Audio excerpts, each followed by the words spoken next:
Netcasts you love. From people you trust. This is Twit. This is Tony Wayne for Twit TV, and before you buy, and today I'm reviewing the Samsung Galaxy Stellar for Verizon Wireless. Now, stellar is defined by Merriam-Webster as of or relating to the stars, composed of stars, or something that's outstanding. And after using the Samsung Galaxy Stellar, I have a different definition for stellar. Now, for the specs of the Stellar, we're looking at dual-core 1.2 GHz Snapdragon processor, 1 GB of RAM, 4 GB of storage with only 1.5 gigs available for the user out of the box.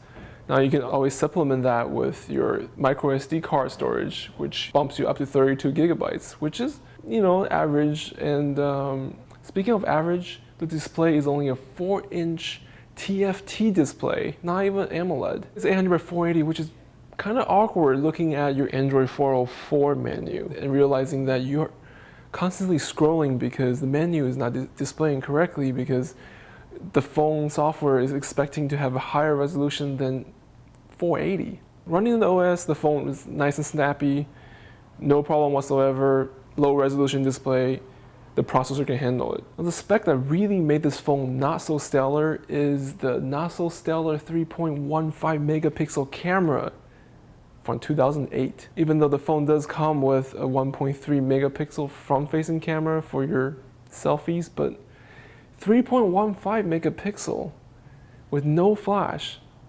because back in 2008, most phones don't have flashes. I think you know where I'm going with this. Pros and cons. Pro, the phone is nice and compact. If you're used to iPhone 5 and iPhone 4S or iPhone 4, this would be the same size phone for you on Android, minus all the nice display and camera and stuff. Another pro is that the phone is affordable, coming in at $30 with 2-year contract. And now for the con. If you're a power user, you won't be looking at this phone. This phone is very basic smartphone for first-time smartphone users who really don't know what they're looking for in their smartphone. If you don't need to take pictures, this might be the phone for you. If you're looking at this phone because you're on budget, another good choice on Verizon would be the Stratus 2. It's actually a better spec phone with a slide-out keyboard and a better camera.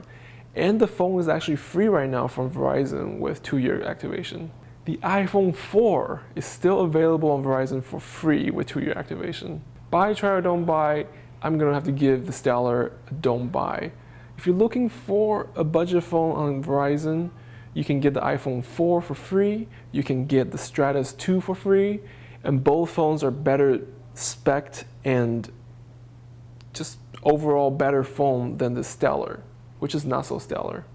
I'm Tony for Twit TV, and before you buy, and this is the Samsung Galaxy Stellar for Verizon Wireless.